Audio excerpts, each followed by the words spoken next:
এই যে এই যে এই যে এই ছেলেটা সাথে আরো তিনজন ছিল। কি করলো? টিউবলাইট, বললাম না ডান্স প্র্যাকটিসের সময় যে উঁকি মারছিল। আরে এ তো আমাদের চটল থিয়েটারের শুভ্র ভাই। উনিও কি মারছিল? না, ওনার ভূত। আপনারা কারা কারা লাভ এট ফার্স্ট সাইটে বিশ্বাস করেন? আমি কখনোই লাভ এট ফার্স্ট সাইটে বিশ্বাস করতাম না, কিন্তু তাকে প্রথম দেখার পর আমার ভেতর একটা অদ্ভুত অনুভূতি তৈরি হয়েছিল। তার চোখগুলো গল্পের বইয়ের মতো, যেটা আমার বারবার পড়তে ইচ্ছে করে। আমাকে দেখে সে যখন হেসে ওঠে, আমার মনের ভেতরটা বারবার সমুদ্রের মতো উত্তাল হয়ে যায়। তার চুলগুলো বাতাসে কাশফুলের মতো দোলা খাচ্ছিল। ভালো লাগার অনুভূতিগুলো মনে হয় এমনই হয়। ছেলেটা ওভার স্মার্টনেস দেখাচ্ছে না?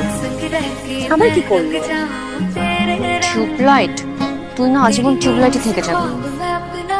কথাগুলো যে আমাকে বলেছে তুই বুঝতে পারছিস না? আমি কি করে বুঝবো? বললো তোকে। হয়েছে, এবার চল, আর তোকে তো শুনতে হবে না।